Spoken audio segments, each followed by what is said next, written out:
नमस्ते दोस्तों। आजकल आप सुन रहे हैं रूप सिंह चंदेल जी का लिखा हुआ उपन्यास सुखन साज। आज सुनिए भाग 4। पिछले भाग में आपने कहानी की नायिका नीलिमा सिंह की पारिवारिक पृष्ठभूमि, उसकी शिक्षा दीक्षा, उसका लेखिका बनना और नौकरी करने तक का सफ़र आपने सुना। अब आगे सुनिए भाग 4 में। कमलेश्वर से मिलने के आकर्षण में नीलिमा ने रचनाकार की गोष्ठी में जाने का निर्णय किया। गोष्ठी से 10 दिन पहले लालमणि जगलाल का फ़ोन लंच के समय आया। नीलिमा ने अपना लंच बॉक्स खोला ही था, पीए प्रेम शंकर ने बजर देकर कहा, मैम, जगलाल जी आपसे बात करना चाह रहे हैं। उन्हें कहो कि मैं सीट पर नहीं हूँ। सर, मैम सीट पर नहीं हैं। पीए की बात का उत्तर न देकर जगलाल ने फ़ोन काट दिया। जिस समय उसने नीलिमा को फ़ोन किया था 2 बज रहे थे। वो एक बार यदि किसी से बात करने के बारे में सोच लेता तो जब तक बात नहीं हो जाती तब तक रुक रुक कर फ़ोन करता रहता।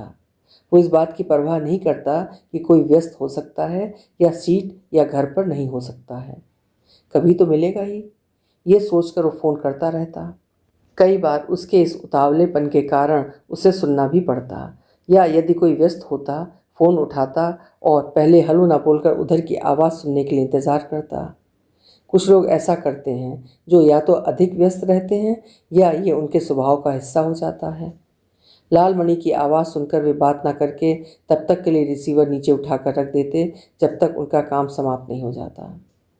जिस अफसर के पीए होते वो पीए को निर्देश देता कि जब भी लालमणि का फ़ोन आएगा कह देगा कि वो सीट पर नहीं है।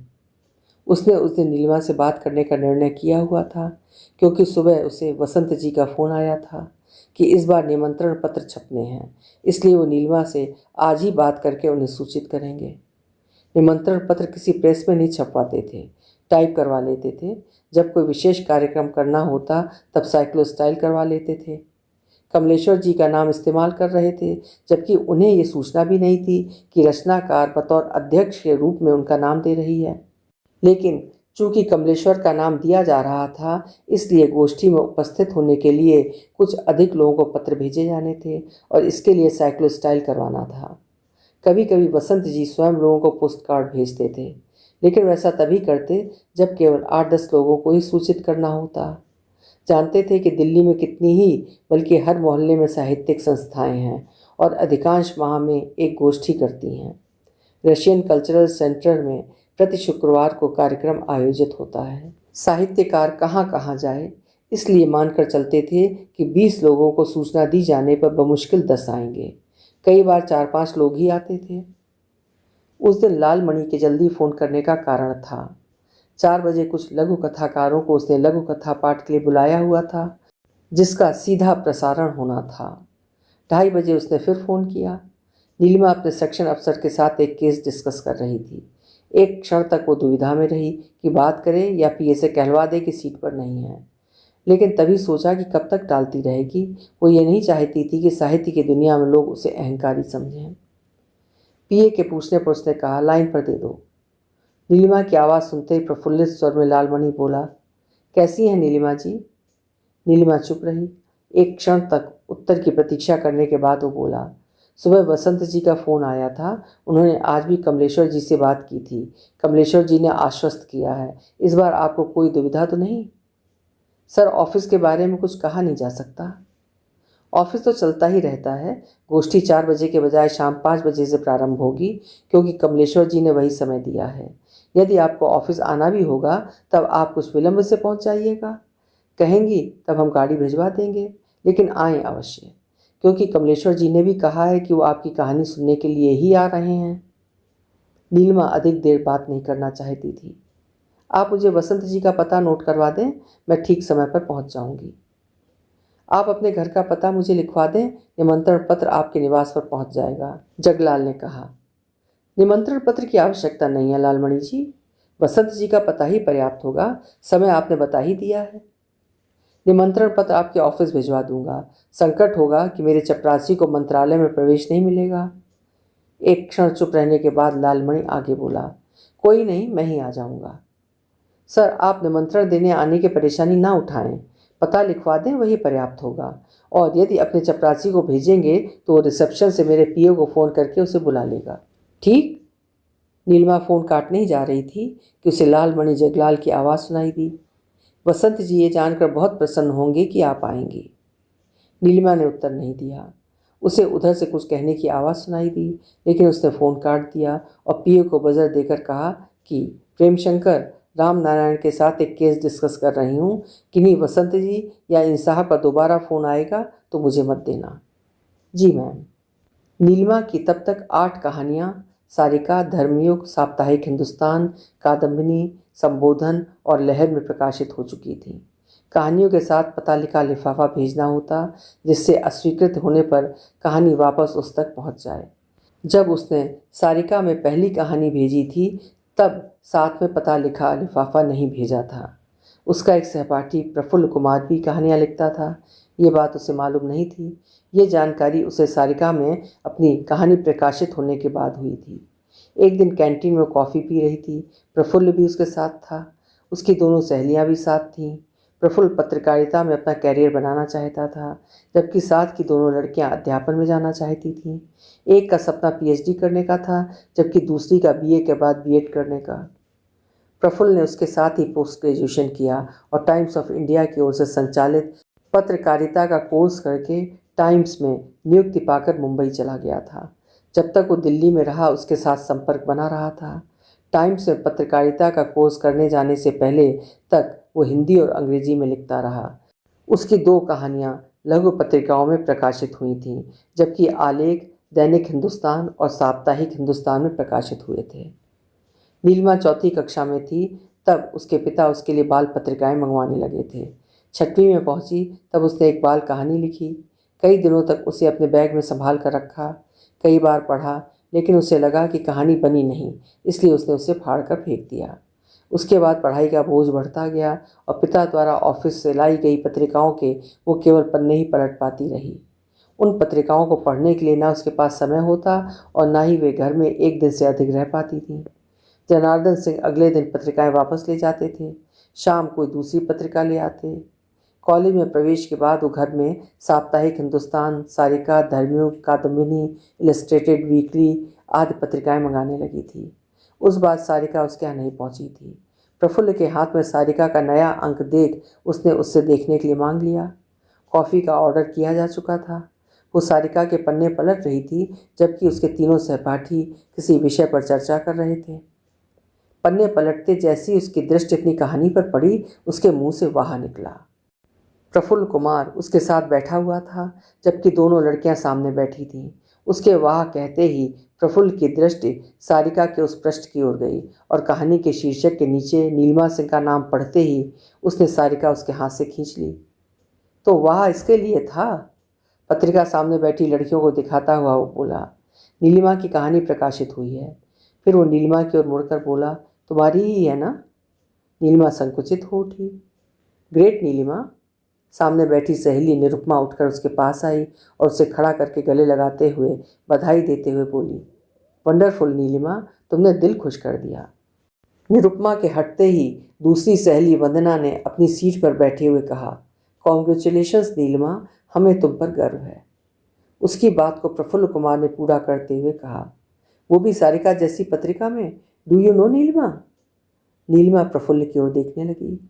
सालों साल लोग सारिका में कहानियां भेज भेज कर थक जाते हैं, लेकिन उनकी कहानी वहाँ नहीं छपती। नीलिमा चुप रही। भाई इस कॉफ़ी से काम नहीं चलेगा, निरुपमा अपनी सीट पर बैठती हुई बोली। कमला नगर? वंदना ने अपनी बात अधूरी छोड़ दी। प्रफुल्ल इतने दिनों से छप रहा है, इसने कभी एक समोसा तक खिलाया? नीलिमा मुस्कुराती हुई बोली, यार तुम 10 समोसे खा लेना, लेकिन मैं सारिका में नहीं छपा ना। सरिता, दैनिक हिंदुस्तान और बहुत आगे गया तब साप्ताहिक हिंदुस्तान में छपा। वो भी वहाँ मेरा एक आलेख ही छपा है। मेरी शुरुआत वीर अर्जुन से हुई थी, तुम्हारी तरह सारिका जैसी हिंदी की श्रेष्ठतम कहानी पत्रिका से नहीं। तय रही मेरी ओर से ट्रीट। तय नहीं, घर फ़ोन कर दो, कॉलेज के बाद हम कमला नगर चलेंगे। कमला नगर? मुँह बिचकाती हुई निरुपमा बोली, कनॉट प्लेस क्यों नहीं? यार वहाँ फिर कभी। वंदना अशोक नगर में रहती थी और कनॉट प्लेस जाने का मतलब था शाम बहुत देर से घर पहुँचना। जबकि घर वालों का आदेश था कि कॉलेज से उसे सीधे घर आना है। वंदना बीए के बाद बीएड करना चाहती थी। आज तो कमला नगर से काम चल जाएगा, प्रफुल्ल कहानी पर नजरें गड़ाए बोला। कहानी 3 पृष्ठों में छपी थी। तुम्हारा फोटो इसमें नहीं छपा और ना ही पता। मैंने केवल कहानी भेजा था, उस पर पता नहीं लिखा था। कहानी के अंत में पता तो लिखना ही चाहिए, आखिर वे पत्रिका का अंक कैसे भेजेंगे तुम्हें। फिर कुछ सोचने के बाद वो आगे बोला, तुमने कहानी के साथ पता लिखा लिफाफा नहीं भेजा था? लिफाफा नहीं भेजा था, वो भी भेजना होता है क्या? कहानी संपादक को पसंद नहीं आने पर वो तुम्हें लौटाएगा कैसे? ओह, और कहानी के अंत में पता इसलिए लिखना चाहिए कि यदि उन्हें तुमसे कुछ पूछना हो या कहानी में कुछ परिवर्तन करवाना हो तो संपर्क कर सकें। ये तो कमलेश्वर जी की ग्रेटनेस है कि उन्होंने कहानी पसंद आने पर उसे ये सब ध्यान दिए बिना छाप दिया। वो फिर एक सेकंड के लिए रुका। नहीं, उन्होंने ध्यान अवश्य दिया होगा, लेकिन कहानी उन्हें इतनी पसंद आई होगी कि छापने से रोक नहीं सके। आइंदा ध्यान रखूंगी। उसके बाद से नीलिमा ने कहानी के अंत में अपना पता और साथ अस्वीकृत की स्थिति में कहानी वापस लौटाने के लिए पता लिखा, डाक टिकट लगा, लिफाफा भी भेजने लगी थी। हालांकि उसकी 2 कहानियां ही वापस लौटी, जिन पर पुनः काम करके उसने दूसरी पत्रिका को भेजा और वे वहां प्रकाशित हुई थीं। 3 बजे कॉलेज से निकलने के बाद निरुपमा, वंदना और प्रफुल्ल उसे कमला नगर खींच ले गए थे। 1 घंटे से अधिक वे लक्ष्मी स्वीट्स में बैठे थे। तुम लोग जो भी खाना चाहो, उसने कहा था। फिलहाल समोसा, उसके बाद रसमलाई। लेकिन इतने से प्राण नहीं छूटने वाले बेबी, प्रफुल्ल बोला। तेरा पेट है या कुआं? नीलिमा बोली। पेट है। ये पेट आज केवल समोसा और रसमलाई से संतुष्ट हो जाएगा, लेकिन असली दावत कनॉट प्लेस के किसी रेस्टोरेंट में तुझे देनी होगी। नीलिमा सारिका में कहानी प्रकाशित होने से इतना प्रसन्न थी कि उसने कनॉट प्लेस में दावत देने की स्वीकृति दे दी और अगले सप्ताह वे कनॉट प्लेस गए थे। लालमणि के पीए ने गोष्ठी से 4 दिन पहले नीलिमा के पीए को फ़ोन किया। मैं लालमणि जगलाल का पीए बोल रहा हूँ। मैडम नीलिमा सिंह के नाम एक पत्र आपको देने आना है। रिसेप्शन पर आकर इस नंबर पर रिंग करवा दीजिएगा, मैं किसी को नीचे भेज दूंगा। रिसेप्शन पर जगलाल के पीए के आने पर प्रेम शंकर ने मेवालाल को भेजकर पत्र मंगवा लिया। निमंत्रण पत्र दूरदर्शन के बंद लिफाफे में था। गोपनीय और निजी पत्रों को छोड़कर पीए लिफाफों को खोलकर एक पैड में रखकर दिन में 2 बार नीलिमा के नाम की आई डाक उसके पास भेजता था। जगलाल के पत्र को प्रेम शंकर ने उलट पलट कर 2 बार देखा।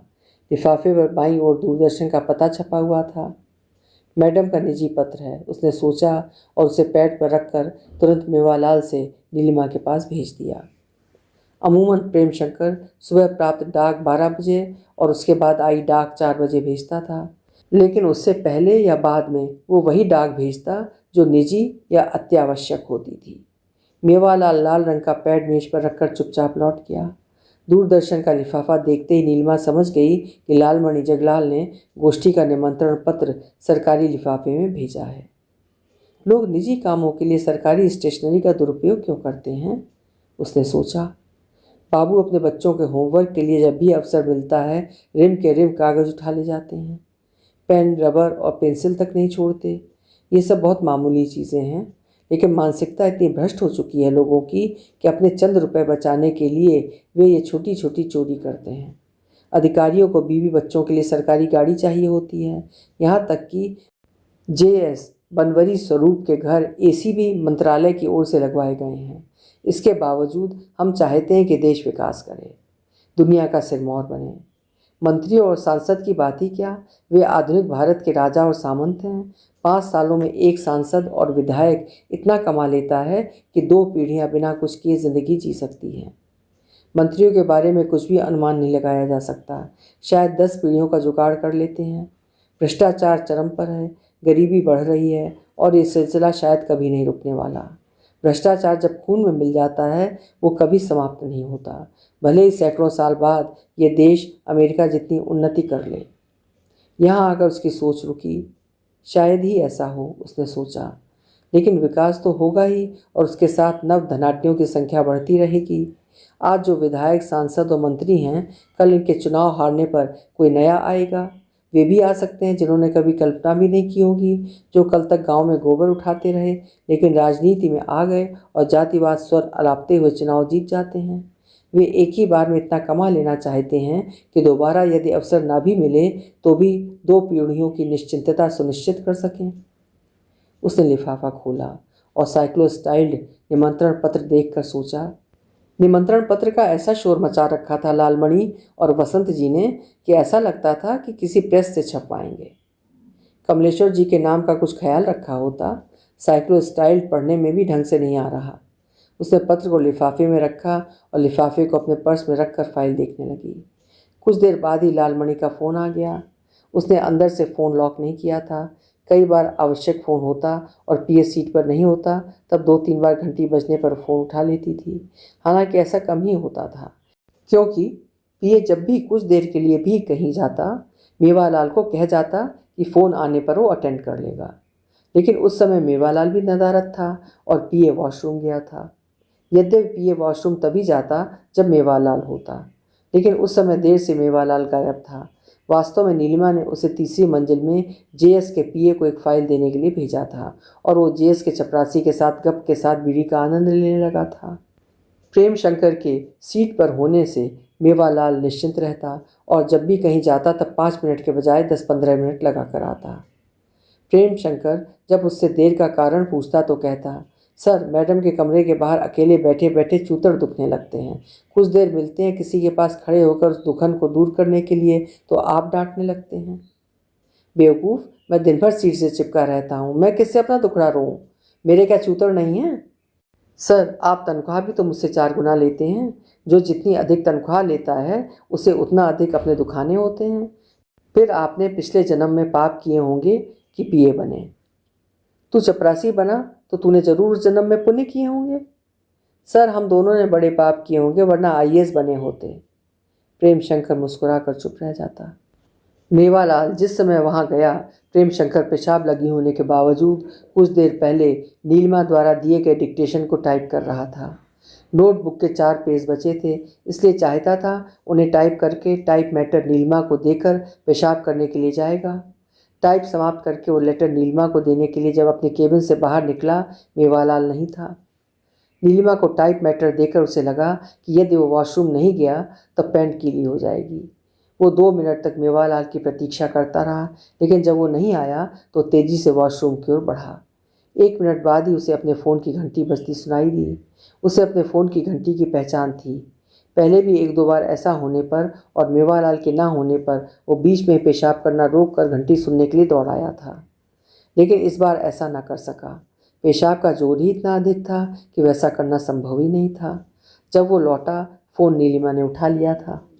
फ़ोन लालमणि जगलाल का था। अपनी आदत के अनुसार नीलिमा फ़ोन उठा लेती लेकिन हेलो नहीं करती थी। जगलाल ने ही हेलो किया और बोला, नीलिमा जी से बात करवा दें। मैं बोल रही हूँ, नीलिमा ने कहा। आपका लिफाफा मुझे मिल गया है, धन्यवाद आपका। ओह, मैंने यही बताने के लिए फ़ोन किया। मैं गोष्ठी में पहुँच जाऊँगी, आप निश्चिंत रहें। धन्यवाद नीलिमा जी। लालमणि को लगा कि नीलिमा अधिक बात नहीं करना चाहती, हालांकि वो बात करना चाहता था। एक क्षण तक उसने फ़ोन होल्ड किए रखा, लेकिन नीलिमा की चुप्पी ने उसे निराश किया। वो कुछ कहता कि अपनी बात कहने के साथ ही नीलिमा ने फ़ोन काट दिया था। रचनाकार की गोष्ठी प्रति माह के दूसरे शनिवार को होती थी, लेकिन उस बार उसके अगले दिन यानी रविवार को करने का सुझाव लालमणि जगलाल ने सुंदरलाल वसंत को दिया। कारण कमलेश्वर थे। यद्यपि दोनों ने कमलेश्वर जी से बात नहीं की थी और न ही उन्हें बुलाने का इरादा था, लेकिन जगलाल नीलिमा से उनकी अध्यक्षता की बात कह चुका था और उसने अनुभव किया था कि उनके नाम से नीलिमा प्रभावित थी, इसलिए निमंत्रण पत्र में उनका नाम देना आवश्यक था। नाम देने के बाद वसंत जी को लगा था कि यदि ये बात कमलेश्वर जी को मालूम हुई कि उनसे पूछे बिना उनका नाम उसमें दिया गया था तो शायद वो अन्यथा लें, इसलिए उन्होंने लालमणि से कमलेश्वर जी से मिलकर इस बारे में चर्चा करने के लिए कहा। हालांकि गोष्ठी में शामिल होने के लिए लोगों को पत्र लेटर बॉक्स में वो अपने चपरासी से डलवा चुके थे। पत्र पहुंचने में 3 दिन लगेंगे। इस बीच लालमणि को कमलेश्वर जी से बात कर लेना चाहिए, वसंत ने सोचा। बेशक कमलेश्वर जी बहुत भले लेखक हैं, ना बताने पर भी शायद ही वो बुरा माने, फिर भी बता देना उचित होगा। गोष्ठी में शामिल होने वालों में कई ऐसे हैं जो दूरदर्शन में कार्यक्रम पाने के लालच में उनके ऑफिस और घर के चक्कर लगाते रहते हैं। हिंदी साहित्यकारों में चाटुकारों की भारी संख्या है जो केवल चाटुकारिता के बल पर कम लिखकर भी बहुत कुछ हासिल कर लेते हैं, और शायद ही कोई ऐसा व्यक्ति होगा जिसे चाटुकारिता पसंद ना हो। कमलेश्वर जी की ये विशेषता है कि वो किसी को भी छोटा नहीं समझते, सबसे प्रेम से मिलते हैं और ये एहसास नहीं होने देते कि वो उससे पहली बार मिल रहे हैं। ऐसे व्यक्ति को बता देना उचित होगा, बता ही देना उचित नहीं होगा, उनसे गोष्ठी में आने का आग्रह करना भी सही होगा। आ गए तब रचनाकार की प्रतिष्ठा बढ़ेगी ही, ये सोचते ही उन्होंने लालमणि जगलाल को फ़ोन मिला दिया। जी वसंत जी, हुक्म। खाली दिमाग शैतान का घर होता है। वसंत उस समय घर में थे। वो दोपहर 12 बजे के बाद नव जागरण जाते थे। अखबार में डेस्क में काम करने वाले 9 बजे तक और समाचार संपादक 11 बजे तक आ जाते थे, जबकि अखबार के सहायक संपादक और वो 12 बजे से 1 बजे के बीच आते थे, लेकिन वे सब रात 10 बजे तक बैठते थे। निमंत्रण पत्र कल सुबह लेटर बॉक्स में डलवा दिए थे, जो कल या परसों तक सभी को पहुंच जाएंगे। अभी दिमाग में आया तो सोचा आपसे चर्चा कर लूं। बताएं। लालमणि जी, कमलेश्वर जैसे बड़े लेखक को बिना सूचना किए उनका नाम रचनाकार की अध्यक्षता के लिए देना शायद उचित नहीं है। अब कुछ किया नहीं जा सकता, नाम दिया जा चुका है।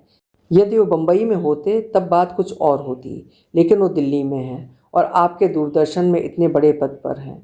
ये पता चलने पर कि हमने उनको बिना सूचित किए उनका नाम अध्यक्षता के लिए दे दिया है तो वो बुरा न माने, लेकिन यदि ये बात लोगों को पता चल जाएगी कि हमने ऐसा किया है तब वे कमलेश्वर जी की खिल्ली उड़ाएंगे। आप जानते हैं कि बहुत से साहित्यकार और बड़े अधिकारियों का एक बड़ा वर्ग उनके विरुद्ध है। आप उन्हें फ़ोन कर लें, आपका उनसे अच्छा परिचय है। 2 माह पहले आपने उनका साक्षात्कार अपने अखबार में प्रकाशित किया था। आप वहीं बैठे हैं, एक बार उनसे मिलकर उनसे रचनाकार की गोष्ठी की अध्यक्षता के लिए अनुरोध करें। यदि अपनी व्यस्तता व्यक्त करेंगे तब उन्हें केवल इतना कहेंगे कि वो कोशिश करें कि 5 मिनट के लिए ही आ जाएं। जी, मैं आज उनसे मिलने की कोशिश करूँगा। हालांकि आज मेरी अपने महानिदेशक के साथ मीटिंग है, लेकिन मैं उससे पहले कमलेश्वर जी से मिलने का प्रयास करके उनसे अनुरोध करूँगा। एक क्षण के लिए रुका लालमणि। वैसे यदि आप उन्हें फ़ोन करें तो अधिक उचित होगा। ठीक है, मैं ही करता हूँ। वसंत ने लालमणि का फ़ोन काटकर कमलेश्वर को फ़ोन मिलाया। उनके पीए ने फ़ोन उन्हें देते हुए कहा, सर, नव जागरण के संपादक सुंदरलाल वसंत जी बात करना चाहते हैं। हाँ हाँ, मिलाओ, कमलेश्वर ने कहा, और जैसे ही वसंत जी फ़ोन पर आए कमलेश्वर जी बोले, कैसे हैं वसंत जी? मैं बिल्कुल ठीक हूँ, और आप? ठीक ही हूँ। कहें कैसे याद किया? आपको याद होगा कि मैंने 2 माह पहले आपका साक्षात्कार अपने अखबार में प्रकाशित किया था। बिल्कुल याद है, लेकिन वो बिल्कुल सादा साक्षात्कार था। कमलेश्वर हंसे, जिसे वसंत ने अनुभव किया। अरे नहीं, बल्कि उस पर पाठकों के इतने पत्र मिले कि आज तक कभी किसी साहित्यकार या किसी अन्य के साक्षात्कार के प्रकाशित होने पर इतने नहीं मिले। मैंने कुछ पत्र प्रकाशित भी किए थे, आपने देखे होंगे। बहुत व्यस्तता है वसंत जी, दिल्ली बम्बई लगा रहता है, कुछ फिल्में हाथ में हैं और यहाँ काम का इतना बोझ है कि बस सभी अखबार देख नहीं पाता। आप कहें तो मैं कटिंग्स भिजवा दूँ? तभी उन्होंने कमलेश्वर को किसी को बैठने के लिए कहते सुना। आपके पास सुरक्षित हो तो समझें कि मेरे पास ही हैं, भिजवाने के लिए परेशान ना हो। कमलेश्वर जी एक क्षण के लिए रुके, किसी को चाय लाने का आदेश देते हुए सुना। सोचा, चपरासी या पीए को चाय लाने के लिए कहा होगा। पीए को नहीं, चपरासी ही होगा। पीए को लाने के लिए नहीं, भिजवाने के लिए कहते। कोई खास बात वसंत जी? कमलेश्वर जी का ही स्वर था।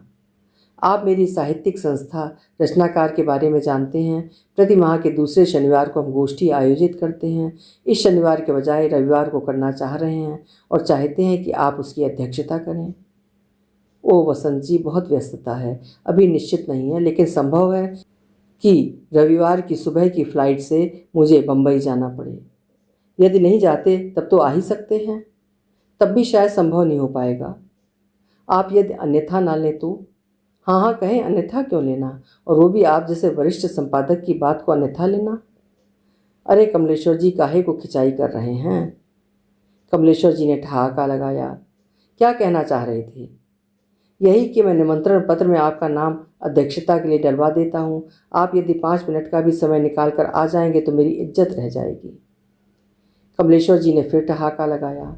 फिर बोले, आप नाम दे दें, मैं कोशिश करूँगा कि कुछ समय के लिए आ जाऊँ, लेकिन गारंटी नहीं दे रहा। एक क्षण रुककर वो बोले, वसंत जी, एक मित्र बम्बई से आ गए हैं, बाकी बातें फिर करेंगे। जी सर।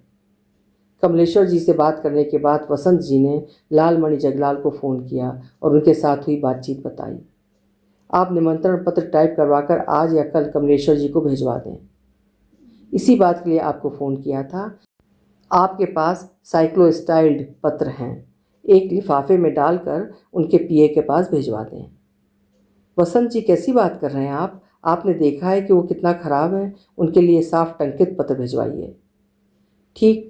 लालमणि के स्वर में झुंझलाहट वसंत ने अनुभव की और सोचा कि शायद महानिदेशक के साथ अपनी मीटिंग को लेकर वो परेशान है। उन्होंने फ़ोन काट दिया और अपने पीए को निमंत्रण पत्र की साइक्लोस्टाइल्ड प्रति और रचनाकार का लेटर हेड देकर उस पर टाइप करके लाने के लिए दिया।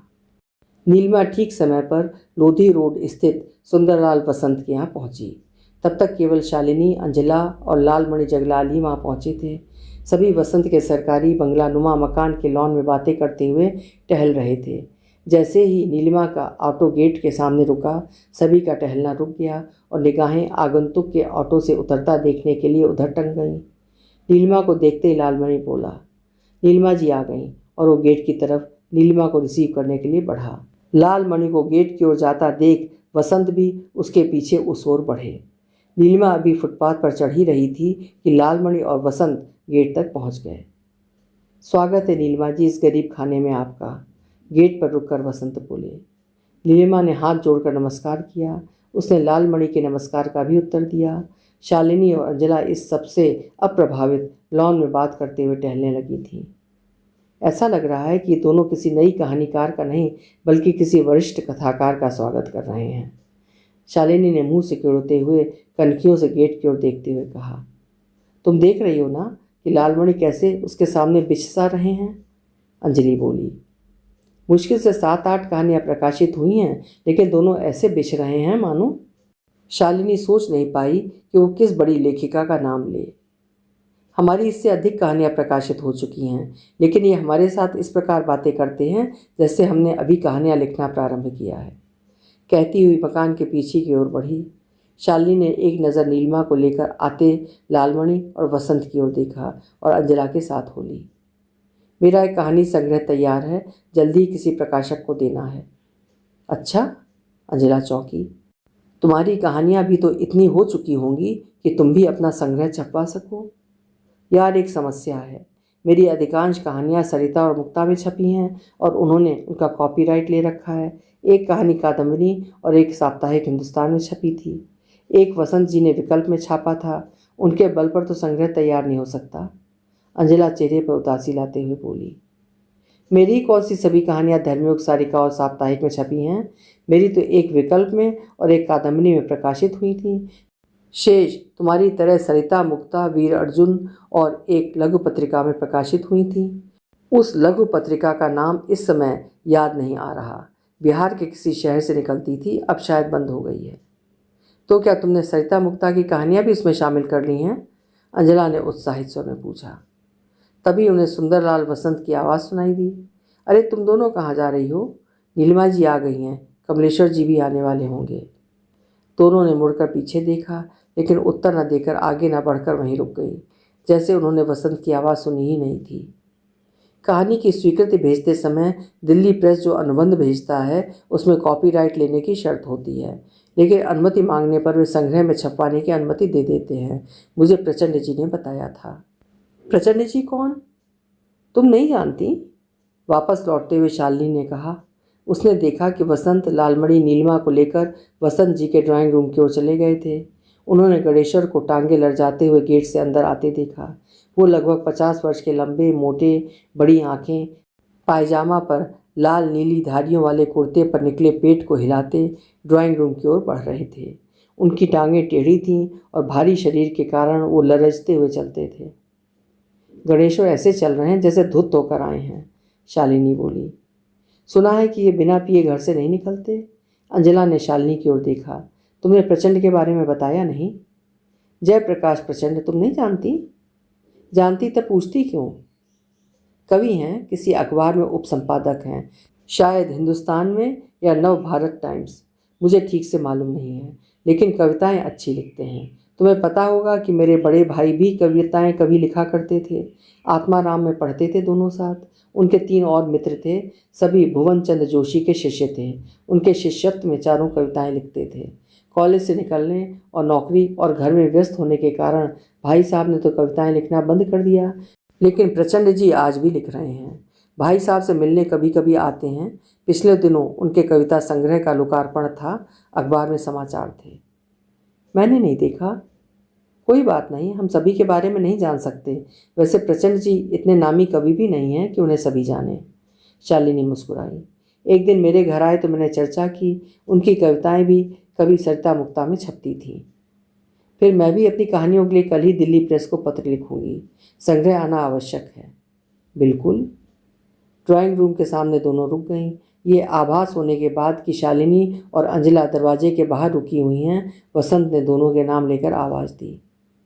संग्रह के बारे में हम फिर बात करेंगे। अंदर चलना चाहिए, वरना विकल्प के रास्ते बंद हो जाएंगे, अंजला ने कहा। My foot. शालिनी ने मुंह बिचकाया और अपना दुपट्टा संभालती हुई ड्राइंग रूम में प्रविष्ट हुई। मिलो तुम दोनों आज की मेहमान नीलिमा सिंह जी से, लालमणि ने शालिनी और अंजला से कहा। दोनों ने नीलिमा को हाथ जोड़ दिए, लेकिन बोली कुछ नहीं। नीलिमा ने भी हाथ जोड़कर दोनों को नमस्कार किया। दोनों नीलिमा के सामने सोफे पर बैठ गईं। आप तीनों कथाकार हैं, वसंत ने बारी बारी से शालिनी, अंजला और नीलिमा की ओर देखते हुए कहा। आप लोग एक दूसरे से परिचय प्राप्त करें। वैसे यही परिचय अपने में पर्याप्त है कि तीनों कहानियाँ लिखती हैं। नीलिमा गंभीर बनी रही। नीलिमा जी का परिचय आज पढ़ी जाने वाली उनकी कहानी से मिल ही जाएगा, शालिनी बोली। नीलिमा ने उसके कटाक्ष को समझा। मन में क्षुब्धता उत्पन्न हुई, लेकिन चेहरे पर उसे उतरने नहीं दिया। उसने उन दोनों की एक भी कहानी नहीं पढ़ी थी। नीलिमा जी की कहानियाँ सारिका, धर्मयुग, साप्ताहिक हिंदुस्तान, कादम्बिनी, लहर जैसी प्रतिष्ठित पत्रिकाओं में प्रकाशित होकर बहुचर्चित रही हैं। लालमणि ने नीलिमा के बारे में बताना प्रारंभ किया। नीलिमा जी शिक्षा मंत्रालय में अंडर सेक्रेटरी हैं।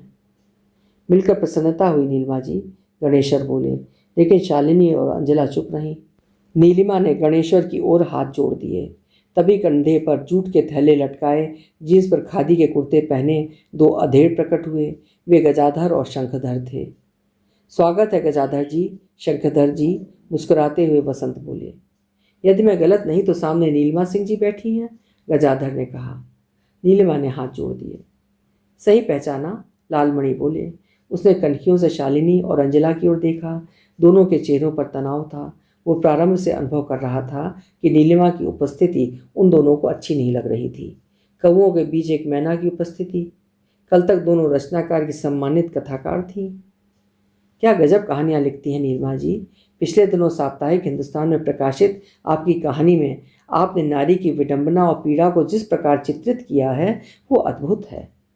कुछ कहानियाँ लिखकर आप हिंदी कथाकारों की युवा पीढ़ी में शीर्ष पर पहुँच गई हैं। लोग जिंदगी भर कलम घिसते रहते हैं, लेकिन कुर्सी पर बैठते हुए गजाधर बोले। मैंने बहुत पहले आपकी कहानी सारिका में पढ़ी थी। तब सारिका बम्बई से निकलती थी। आज भी उसे नहीं भूला। तब से जब भी आपका नाम देखा, आपकी कहानी पढ़ी और प्रशंसा की। पहली बार साप्ताहिक हिंदुस्तान में आपका ऑफिस का पता देखा। सोचा पत्र लिखकर अपनी प्रतिक्रिया दूं, लेकिन ये सोचकर कि मंत्रालय के पते पर पत्र नहीं लिखना चाहिए। पता नहीं क्यों आपने घर का पता नहीं दिया। फिर सिर पर हाथ फेरते हुए बोले, लेखिकाएं पता और उम्र देना पसंद नहीं करती। ठीक भी है, हिंदी में गंभीर लेखन कम है। कितने ही सड़क छाप लेखक बन गए हैं। ऐसे लोग प्रशंसा करने के बहाने घर का दरवाज़ा खटखटाने पहुंच जाते हैं।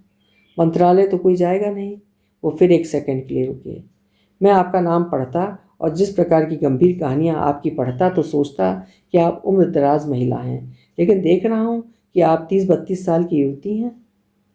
गजाधर की बात सुनकर शंखधर खिलखिलाकर हंसा। इसमें हंसने की क्या बात है शंखधर? गजाधर बोले। तुम रहे मूर्ख के मूर्ख शंखधर, मैंने कौन सी गलत बात कही? फिर वो नीलिमा की ओर उन्मुख होकर पूछा, क्यों नीलिमा जी? नीलिमा चुप ही रही। तभी 2 और लोगों ने एक साथ प्रवेश किया। आइए सरस जी, विनीत जी, गजाधर ने किलकते हुए कहा। सरस दुबला पतला सा मध्यम कद का, लगभग 40 साल का, जबकि विनीत लगभग 25 साल का सांवला मध्यम सामान्य कद काठी का युवक था। विनीत पहली बार रचनाकार की गोष्ठी में आया था, इसलिए वसंत और लालमणि की नज़रें उस पर टिकी हुई थीं।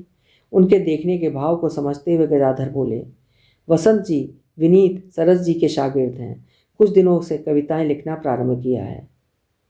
वसंत का नौकर बड़ी सी ट्रे में पानी के गिलास लेकर ड्राइंग रूम का पर्दा हटाकर प्रविष्ट हुआ। सोफा और कुर्सियों के बीच रखी सोफा मेज पर गिलास रखकर वापस लौट गया और कुछ देर में पानी के कुछ और गिलास ले आया। गिलास उठाते हुए गजाधर बोले, मौसम करवट ले रहा है, लेकिन गर्मी है। मैं पानी के लिए कहने ही वाला था। अक्टूबर का महीना है, लेकिन खासी गर्मी है। गाजियाबाद से यहाँ तक आते बस में गर्मी से कचूमर निकल गया। पानी का गिलास खाली करते हुए सरस बोले, पहली बार आया, बस ने गलत जगह उतार दिया, साईं बाबा मंदिर के पास। 45 मिनट से भटक कर यहाँ पहुँचा हूँ। वसंत मुस्कुराते रहे, बोले नहीं। अन्यथा न लेंगे वसंत जी, एक बात पूछना चाहता हूँ। वसंत सरस की ओर देखने लगे। इस सरकारी बंगले में आप सब लेटिंग में रह रहे हैं? वसंत जी को केंद्र सरकार की ओर से मिला हुआ है, शंकरधर ने कहा। दिल्ली ही नहीं, राज्य सरकारें भी कुछ पत्रकारों को सरकारी सुविधाएं प्रदान करती हैं। मसलन? सरस की उत्सुकता बढ़ गई। पहली बार ये जानकारी मिली। सुविधाओं से मतलब वसंत जी? इस बार गजाधर बोले, सुविधाओं से मतलब चिकित्सा सुविधा, बच्चों के केंद्रीय विद्यालय में प्रवेश की सुविधा। रेलवे स्टेशनों में देखा होगा, टिकट आरक्षण के लिए इनके लिए अलग काउंटर होता है। लेकिन ये सुविधा सभी पत्रकारों को नहीं मिलती। वसंत पहली बार बोले, कुछ वरिष्ठ पत्रकारों को ही मिलती है, दिल्ली में गिने चुने होंगे। मैंने सुना है कि प्रधानमंत्री के साथ उन्हें विदेश यात्रा में जाने की सुविधा भी सरकार की ओर से होती है, लेकिन वो भी सभी को नहीं मिलती। कुछ अखबारों के वरिष्ठ पत्रकारों को ही मिली हुई है। दूसरे अखबार वाले यदि अपना पत्रकार भेजना चाहें तब उन्हें अपने खर्च से भेजना होता है, शंकरधर ने कहा। हमारे वसंत जी कई बार प्रधानमंत्री के साथ अमेरिका, पेरिस और लंदन की यात्राएं कर चुके हैं। वसंत जी के जाने की जानकारी है मुझे, लेकिन मैं सोचता था कि वो अखबार की ओर से गए थे। वसंत इस बार भी चुप रहे। शंकरधर ही बोले, नवजागरण के संपादक हैं। जी वो तो हैं ही। वसंत के नौकर के आने से व्यवधान पड़ा। चाय लेकर वो कमरे में आया और चाय रखकर पानी के खाली गिलास उठा ले गया। नीलमा जी, आपने पानी पिया ही नहीं? लालमणि बोला, प्यास नहीं है। शालिनी और अंजला जी, आपने भी नहीं लिया? चाय लेंगे। चाय का कप उठाते हुए सरस ने घड़ी देखते हुए कहा, 6 बजने को हैं, कमलेश्वर जी अभी तक नहीं आए। वसंत जी, हम उनके आकर्षण में आए हैं। वसंत ने लालमणि को देखा। बड़े लेखक हैं, बहुत व्यस्त व्यक्ति हैं। गजाधर कुछ आगे कहते कि वसंत ने लालमणि से कहा, जगलाल जी, पीछे कमरे में फ़ोन है, कमलेश्वर जी के घर फ़ोन कर लें, वो समय के बहुत पाबंद हैं। लालमणि उस कमरे में गए जहाँ फ़ोन था।